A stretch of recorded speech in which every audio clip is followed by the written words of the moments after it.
Hey, it's Chris. Let's talk Kickstarters. Let's talk November, maybe even October too, because November has been a little bit of a lower month on Kickstarter for me, and I'm not really sure why. I think partially it has to do with the fact that I'm just being more selective nowadays. I have sort of switched from previously looking at it from a valuation standpoint and a FOMO standpoint. And now I'm just trying to get stuff that I know that I will like with a more sure understanding of my own interests, as well as what's going to hit the table. Whether or not I like it, if it doesn't hit the table, it's just collecting dust. And I have enough games collecting dust on shelves and in shrink wrap still that I don't need more chunks of cardboard and plastic doing that. So I've really narrowed down the scope of what I'm actually backing. There's always more than enough of what I'm interested in, but I have found that with the escalating Kickstarter prices, with the deluxification of nearly everything, and just the rising cost in general, I'm being a lot pickier. Like, I'm still a super backer, don't get me wrong, but it makes it a lot harder to justify things when I'm looking at my bank account going, okay, no one's sending me free copies. No one's, monetizing me on YouTube. So this is all coming right out of my own pocket. And what am I willing to put out there? And I think that's reflected in when I look back at the last 2 months on Kickstarter, for better and for worse. If this was 2 years ago, I would probably have backed the majority of these games that I canceled between the combination of not knowing what I actually liked and just wanting it. Just the sheer desire of it more than anything else. I don't know. Is that just me? I definitely feel like there's some Kickstarter fatigue out there, and I think it's harder and harder to tell what's actually going to be a good product and what's not, because everything is media personified nowadays. Everything has 10 videos, everything has full-blown colors, renders of miniatures, and yet some of the basic stuff still seems to be lacking. Like, I want to see gameplay videos and how to play at the top of the page. I don't want to see what deluxe components I'm getting and all the plastic components at the very top. I know that entices some people, and maybe I'm in the minority, but I want to see other things. I want to see the nitty gritty of things, which, frankly speaking, when I was beginning my board gaming journey, I went on appearances and FOMO and, reading a book by its cover. And so maybe I'm getting a little wiser. I like to think so, although my wife might say contrary to that.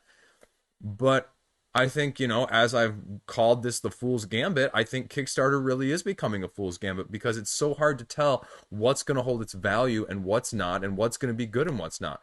I mean, take a look at an example of two Kickstarters that are currently in the throes of things. One is currently Bard Sung.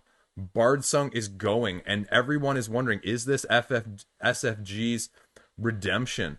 This is D&D light. Is it going to be as good as it looks? It's got some unique mechanics, or is it going to sort of fall by the wayside, and what are they going to end up putting out as an end product? No one really knows.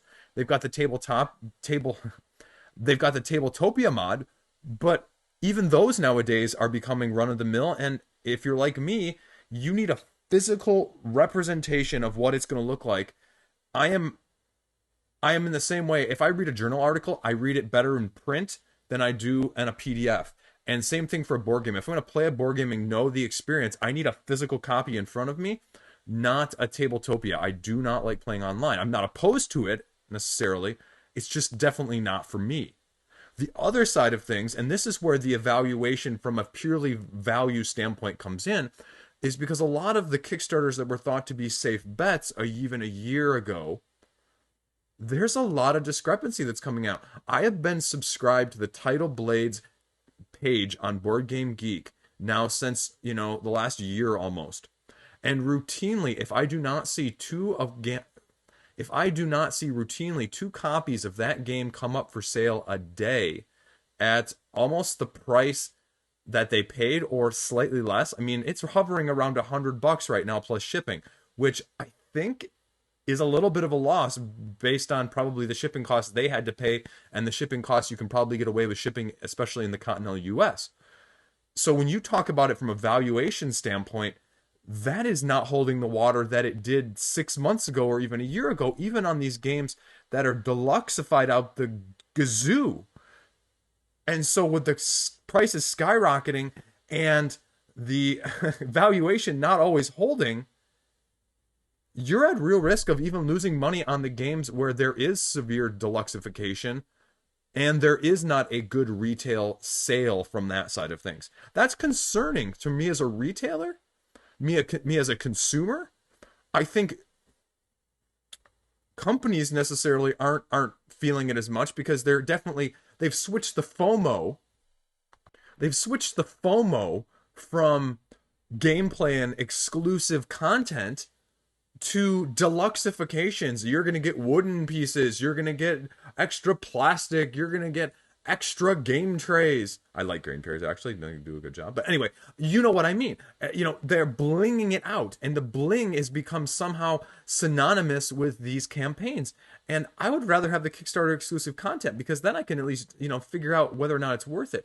I don't think this evaluation from the deluxeification is going to hold up because I think there are going to be too many games that fail, and there are going to be too many games that just do not hold their value. And people are going to not back games that have significant deluxeification, and they're going to wait for the retail copies. The majority of the deluxeification stuff I don't really care about is just artisanal or superfluous to me. And so I can see the bubble bursting a little bit on that side of things. Is it actually bursting by saying board games are going to... No, I'm not. There's too much demand. I think it's still going to go uphill for years to come. But deluxeification is going to have to be solved.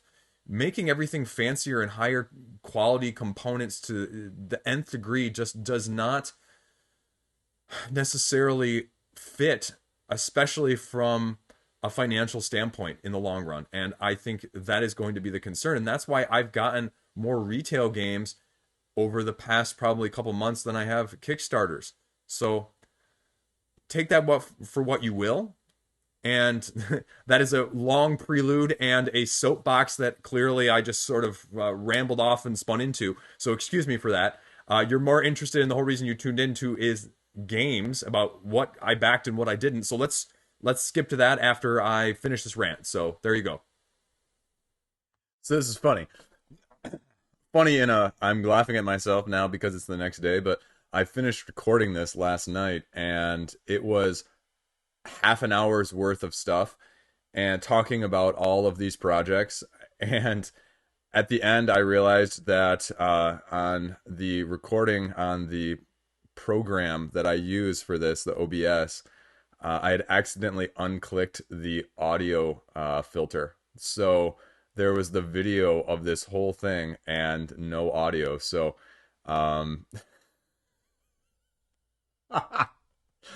I can only laugh because otherwise I'd be super pissed at this point. So let's talk this. We'll just, I have this one pulled up, so let's talk about this one first, even though I talked about it last time. Freedom 5. This was really, I think the only game I think I actually ended up keeping in November.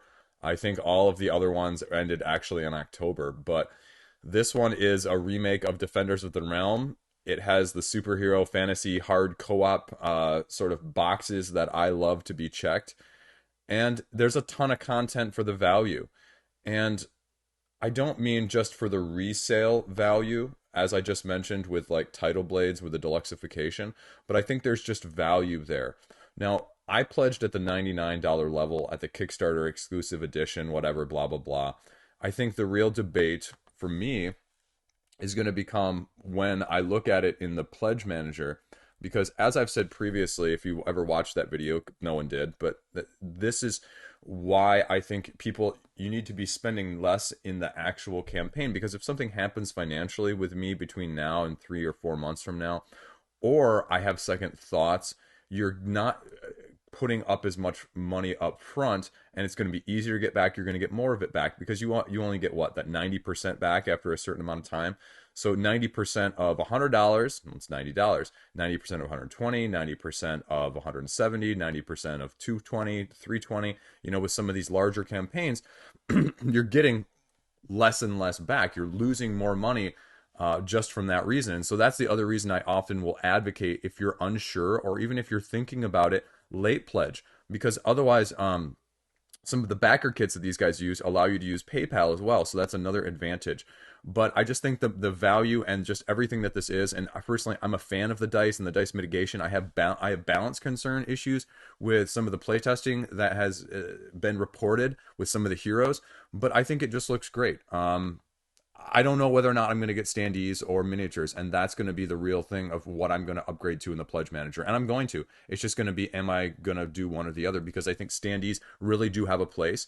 And I think that sometimes a colored standee does just as much or more to pop on a game board than a gray plastic hunk.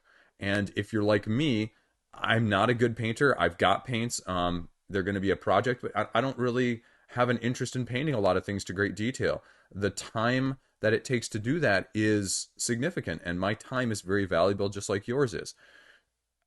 Now, that being said, they offered a pre-painted, but as this channel exemplifies by name alone, Legia Games, that's Dutch. I'm Dutch. I'm not going to say I'm cheap, but I'm frugal. And I think that is the reflection and the overall tone of these past 2 months on Kickstarter. I feel like the old man, you know, shouting, "Don't back so many games." But it's just that I think I'm starting to prune down what I know and like. And I think with so much out there, you have to start. Otherwise, you're going to be bankrupt almost, unless you're getting review copies and you're getting prototypes and you're getting them, you know, as reviewers.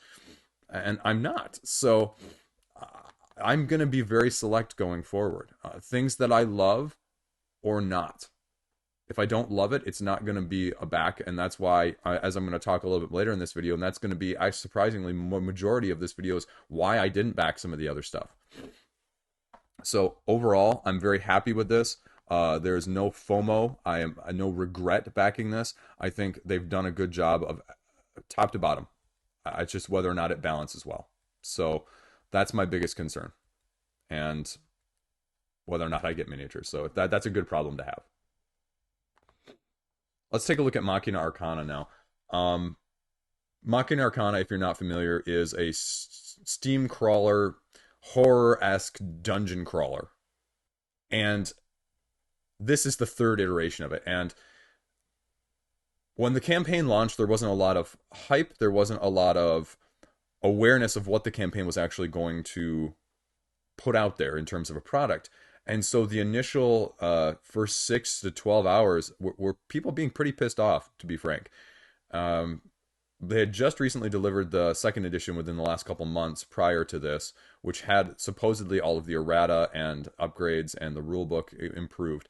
And then they're turning around and putting a third edition out, and people were mad. And then they did not even have this pledge level. You can see that I ended up backing at the $25 pledge level for just the new expansion, as well as the errata that they were including already from the second edition to the third edition. They just said, hey, we're going to give you credit, 25 or 35 bucks of credit, and you can buy a whole new box. People did not like that, as you can imagine. So I give them kudos, though. They listened in the first 24 hours, and they said, hey, mea culpa. Here's the new pledge level. You're going to get the upgrade errata. You get just the expansion yourself, and there you go. And I think that's why they turned it around. They listened. You had almost a quarter of your backers that were just at this level. So, I mean, that's a huge number. And it's good to see that there is some listening. Now, don't get me wrong. I don't think campaigns need to be listening to every concern, but this was a major concern. So I think they've got a good product. They've got a solid quality product. I haven't gotten it to the table, but I have no concerns about when it's going to be delivered or how the quality is going to be when it's delivered. I've looked through, I've read through several times the base game already, so it's just a matter of when I'm going to get it to the table rather than if. It occupies a very unique niche within the dungeon crawler and how it interacts and how the mechanisms are different than the other ones out there in terms of the rolling landscape and the item combinations and just the difficulty. So it's going to stay in my collection. It's just a matter of when it gets played. And so adding another expansion whenever it gets delivered is fine. I thought the price point was really good for what you're getting. So I was happy to end up backing it in the end after the initial turnoff. So I give them props and kudos for being willing to do that. Next up, we're just going in backwards order. Cascadia from the guys over at Flat Out Games. And this one sort of came out of nowhere for me. I became aware of Calico. I skipped Calico on Kickstarter the first time around. It didn't appeal to me. And it still doesn't, to be frank with you. The idea of it appeals, but the actual practicality of it doesn't, with the theme and just with being able to get it to the table. This is the same price point. I think you're getting more stuff for the same price point. And you're also getting promos in the Kickstarter edition as well. That's probably the only reason. If those promos don't come with this game at retail level from their web shop, is the reason to back it right now. Because the Calico Kickstarter was $29, which is the same Kickstarter price as it was when it went in the retail web shop as well after it was being delivered. So I'll give them kudos that they don't just jack up the price for non-Kickstarters later. Why am I backing this? Because this tile laying, pattern building type of game, I don't really have anything else like this in my collection. And I like the theme much better than Calico. Because I look at this game and I go, how am I going to get this to the table? This is a game I could see, because it's also got a family version thrown in. It's not a family game designated just for kids, because I don't think kids need a lot of tweener games. But it's got it built in, and it is attractive. It's going to be attractive to my kids. You know, this is a game I could probably play with my almost 7-year-old. You know, they're really into things like Wildcrats. If you're not familiar with that, a show with two brothers who explore wild animal facts. It's actually entertaining and educational and interesting. So anyway, but this reminds me of that, and this reminds me that it will be able to get to the table because it'll have that appealing theme to them, and it's deep enough that it's going to appeal to my wife, to myself, and to the guys I play with. So from that aspect, I'm very happy with this back, and the price point, like I mentioned, is really good. And they've put out a good product with Calico, and I have no reason to think that this is going to be anything different, because this is not a big departure from Calico. This is more of the same line of work, of game type, and production. And so they've already put out a good, solid quality product with Calico, and I have no reason to think it's going to be any different with this one. So again, very happy with this as a whole. Now, this is actually the last one of October and November. So 4 for me is a drastic decrease, departure from where it was 6 months ago, or even a year or two ago. So this is pretty massive. Now, I went with Soulgivers. A lot of you are gonna not even know what this one was, or weren't aware unless you followed my channel from the very beginning. This is sort of a abstract fantasy board manipulation, asymmetric, symmetric type powers game, where it's almost a little bit of capture the flag at the same time. And it caught my eye to begin with, and it never let go. I was tempted to drop it because I didn't need all of the additional add-ons. I think you don't need some of the higher level stuff, this collector's pin, all of the heroes, because it comes with 10 on each side. The collector's edition, just too much. I don't need the art book. But the core of what it was seems really solid. And they also seem to have brought it a little bit sooner, or they also have seemingly brought this more completed to Kickstarter than a lot of other projects come as well. I'm hoping, because their project delivery date is April 2021, which, speaking right now, is like 5-6 months away. So if they're truly that far along, and this is not, as you can see just with the components, this is not something that is going to be terribly difficult to produce in terms of levels of production. There's not miniatures. They've gone more of the disc route. These boards are not super complicated. So really it's going to be the art and the cards in terms of what actually needs to get done. And I think they're relatively far. The ability to pick up spirits of deceased characters and combine their abilities is very unique. The ability to manipulate the board is very unique. And the timing mechanism in which, if you don't hurry up from a player standpoint, your character is going to die because they only have a limited lifespan. Those are all very unique mechanisms.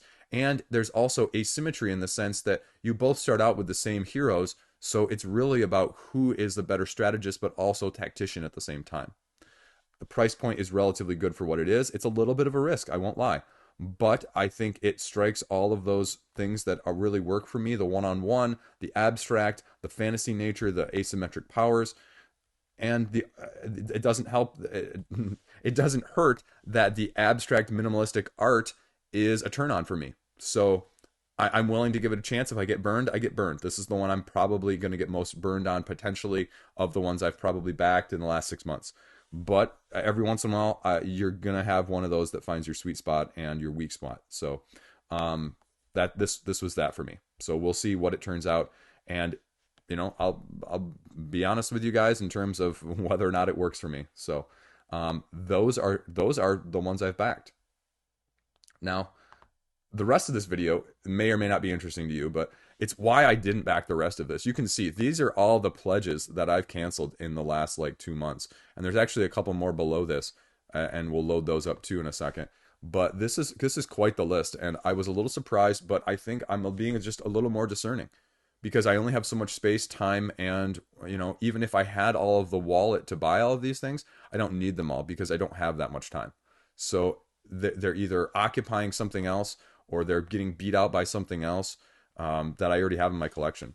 So now, first up is Catacombs Monster Pit. This was a if you're not familiar with Catacombs, it's a dungeon crawl dexterity game. You're flicking your guy against wooden disc monsters, and you're battling through several levels and leveling up your characters, and it's just fun. And check out the Shut Up and Sit Down review of it. It does a better job of encapsulating it better than I ever could. But this is by Ellsworth Games, and I really love their responsiveness, but they realized that it just wasn't hitting the people that it needed to hit, and they thought it was trying to do too much. I mean, you can see that the pledge that I was backing at, which was basically the main level pledge, at the cheapest pledge was $120 in Canadian, which is about 93 bucks. And you're getting the Monster Pit Deluxe box, you're getting the content for the 3E, and you're getting this playmat. And so, I mean, you're just getting tons of stuff because all of these are packed with stuff, but the problem was, were you getting too much stuff? Was he spreading himself too thin? Did people want a standalone expansion and something that added into 3E, or could you separate those out? He just put out an update yesterday that talks about he's going to be probably doing at least the black box expansion through the retail store. And when he gets a certain number of pre-orders, I think it was like 1,500, he'll go into production. The biggest question for me with this game, like a few other games that I have in my collection, specifically like Aeon's End, is how much of this game do I need? Especially if it's not hitting the table relatively regularly. I have boxes and boxes of Aeon's End, and I love it. But if it's not hitting the table on a regular basis, and Catacombs isn't hitting the table on a regular basis, do I need, 5 more dungeon lords? Do I need 6 more heroes? And, a dozen more different types of, henchmen villains? And the answer is, I don't know. And so part of me was actually relieved when this canceled, because I didn't have to make a decision about backing this or not, because it always goes up at the retail pledge levels because they only sell it through their web store. So I was actually happy that it canceled so that I didn't have to go down to the wire and decide whether or not I was going to spend $100 on something that might just sit on the shelf as part of a collection in a game set that I'm not using right now. And I don't know what I'm going to do yet when it comes to retail now. I'm not sure I'm going to pre-order or not. I don't know. I think it's going to be dependent on what the price point is when these get separated out and what all comes in each, separate box. So it's going to be back it when I see it, if it fits for those categories. So I'm not sure. I'm honestly not sure. I like the fact that they've gone to playmats. It's expensiver. I like the fact that it's gone to playmats. It's more expensive now, but the playmats are just better. The cardboard was tricky. It was the edges were ripping a little bit. They weren't always even. It could affect the flicking. So it was just a better system now in general. I just don't know if I need more of it. Next up, this is another one I went right down to the wire with, is Sakura Arms. 2-player dueling, deck construction, combining 2 goddesses, making 10-card deck. Level 99 is quality. Sakura Arms is a very quality product. It's already proven to be a very good game. So both of those things combined, you knew what you were getting. The problem was this pledge level of 3 boxes to get them all separately was basically like a retail designed Kickstarter to begin with. And this 8-card promo pack or whatever it was the only reason to pledge now. They say it's going to be higher MSRP, but this is a game that I'm going to pick up on the secondary market. I'm going to get this from somebody who buys it and doesn't want it. I'm going to trade for it or buy it from them, and I'm going to get it cheaper, either from a trade or from just a pure price standpoint. And I've made my peace with that as much as I wanted this one, because I just got a huge thing of BattleCon. You know, you can see it in the background. And I've already got Yomi, second edition. And there's only so much of that you can have. And as much as I love the art and the theme and the concept of this, deck construction also is much harder for me than pre-built decks that those other 2 games already have. And so, especially with the fact that you're buying to get all 18 heroes, goddesses in this case, you're having to buy 3 separate boxes, which is taking up 3 times the amount of 3 times the amount of space. I had to do the math there. It didn't really click in my head for some reason. And you're getting redundancy between the boxes. And the incentive for me to back during the Kickstarter campaign was an 8-card promo pack that you may or may not, you're threatening may or may not be able to be available at retail through your web shop. I can skip out on 8 cards. Boom, FOMO, passed, out, see you later, don't care. So, you know, and if it doesn't sell well, it'll go for retail at cheaper. And you know, then, or I can wait until your next holiday sale, because they just sent out an email saying a bunch of their stuff is 25% off. So maybe I'll pick it up a year from now at 25% off, lower than this. So there's ways I'll get it. There's ways it's going to end up in my collection. I think it's going to be good, but I'm not going to support it on Kickstarter. Just going to fly through this one. Knockdown, the board game. This was Awakened Realms Light, and they've done some good things, and I think they put out a decent product. But it was another one-on-one battler. It had a dexterity element where you're knocking somebody out and then trying to create this little tower quicker than they can to determine whether or not you get knocked out or what actually happens with these little cubes. And it wasn't a matter of you're getting enough, because they threw in a bunch of stuff. And you know, the pledge level here you can see is, you know, it's a $25 pledge level. So I mean, you're getting enough. But I looked at it and I said, this is, you know, $30 I could use in something else. This is shipping on 2 games. This is a whole nother game. This is a whole nother Cascadia. And I can't justify this just with, like I said, with Sakura Arms, which already has a proven track record. I'm not going to be able to justify this to myself if I can't justify something that I already know is going to fit me and is good. And then I'm going to take a risk on something that is neither of those necessarily. So it was an easy pass after I realized that and had some self-realization. Because, like I mentioned earlier at the beginning, value is not king. Speaking of value not being king, Darkest Dungeon. I canceled this. If you saw my video, it's my most watched video. It was a little controversial at the time, telling people not to back Darkest Dungeon. People didn't like that. I mean, it still raised over $5.5 million, and you can still late pledge to pre-order it. But I just don't need that much plastic. If this game is good, you're going to want to get everything. They've got some Kickstarter exclusive stuff. And so that's the main reason. If you're going to get it, you're going to get everything. Because piecemealing some of these Kickstarters with the FOMO and the exclusives is a real pain in the butt at retail after it comes out, because you have people that have collections that won't split them up. And splitting up is a pain. Most people won't do it for that reason, even though you can usually make more money if you do split them up if the stuff is really good. Me, personally, I think the ceiling is not as high, potentially, as some of the other dungeon crawlers that I have coming, like Aeon Trespass Odyssey, Oathsworn, as well as Madara. All of those are much more appealing. Even the Monster Hunter, Primal Awakening, Senkokushin, all of those appeal more to me than this. I hope that, you know, at least they all seem to be more unique as well. And I just wasn't a fan of some of the dice rolling. And for all of those reasons, including with the price point, I'm not going to drop $300 for that, because it's not going to get to the table over those other things that I just mentioned. So for me, it was a much easier pass than I thought it was going to be after seeing it. I was really hyped about it beforehand, having not even played the video game. But um, the unlike some of the other games out there, the basement is a little bit higher, so it's not going to be a bad game.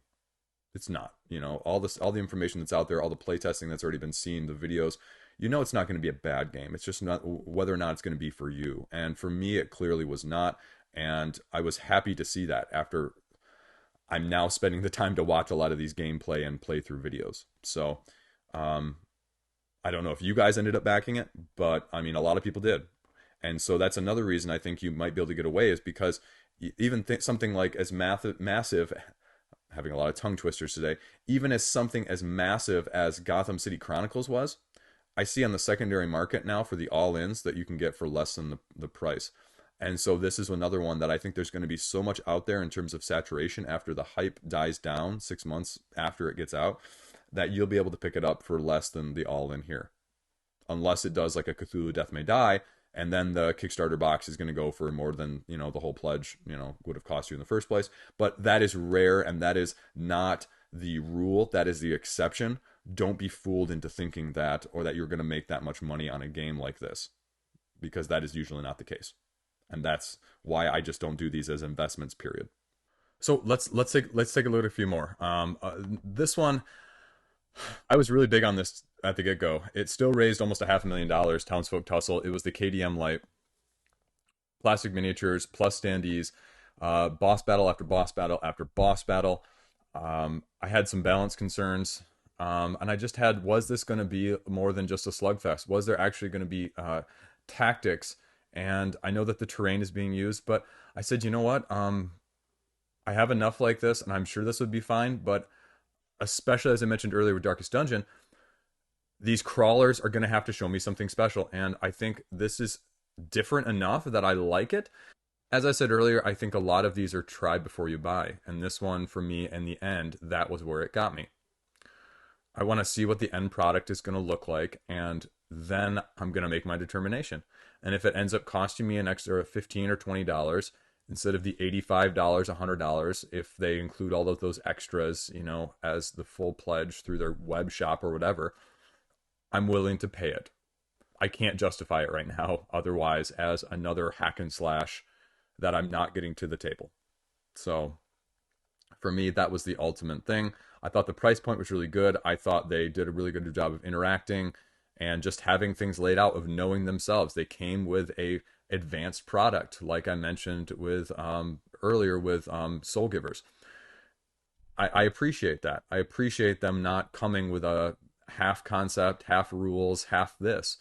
And I think that shows. You get almost 7,000 backers. That's a lot, even though the price doesn't reflect it because they didn't add extension or expansion or add-on after add-on after add-on.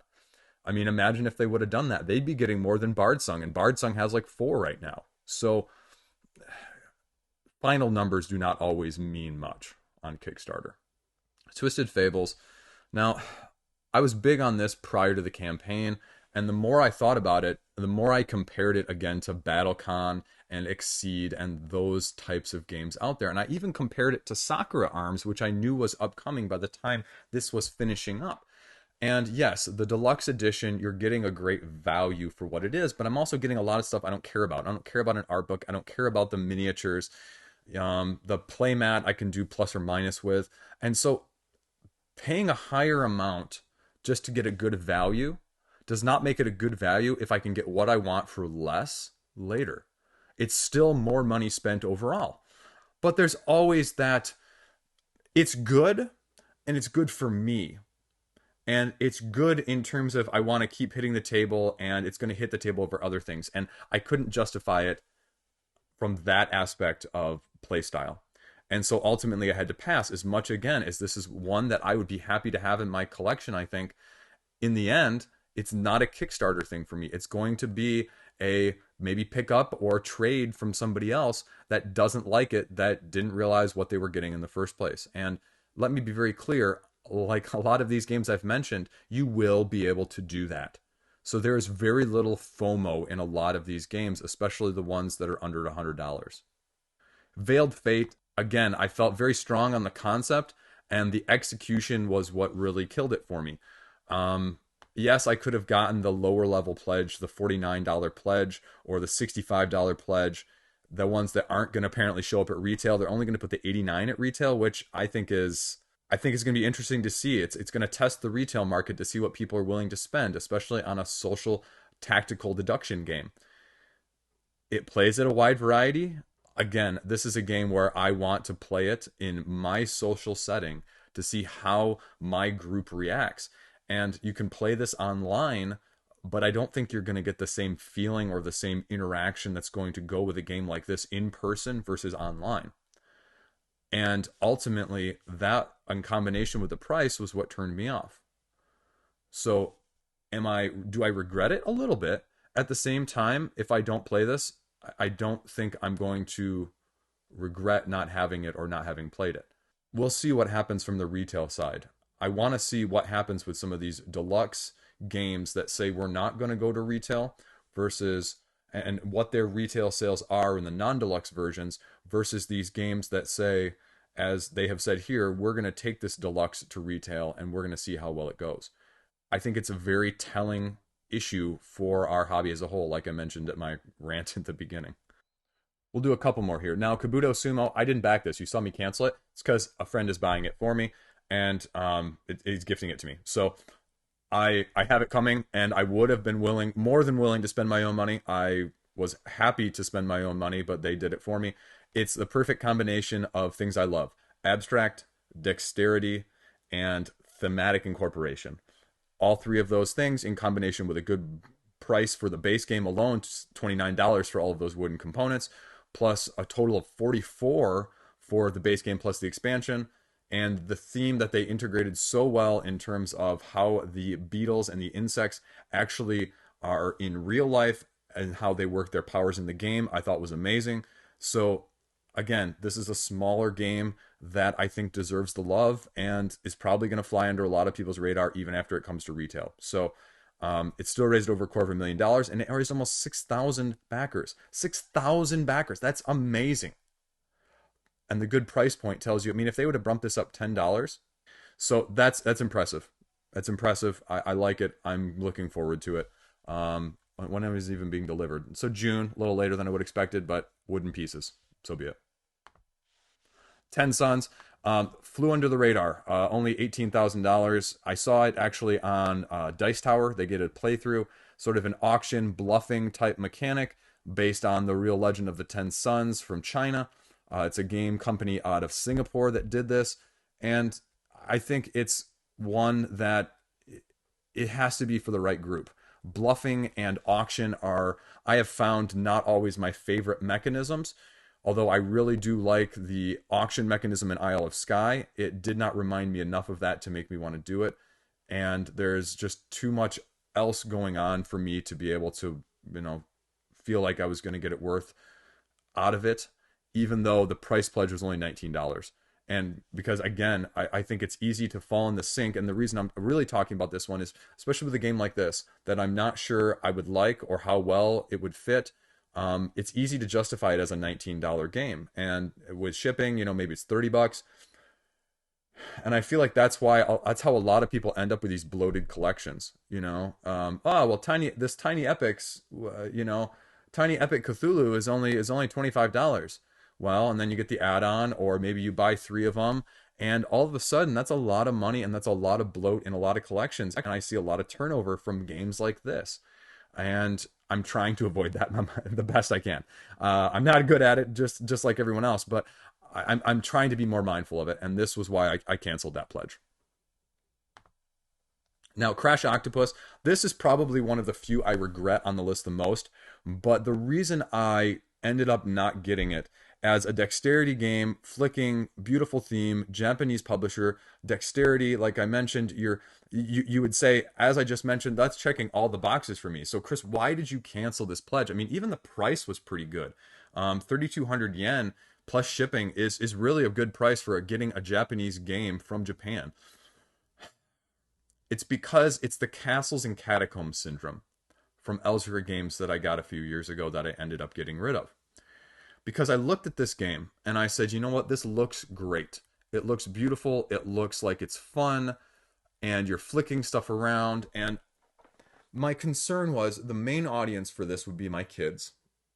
Just to be honest, it's a game I could play with my adult group, but I just don't see it being something I would choose on a regular basis.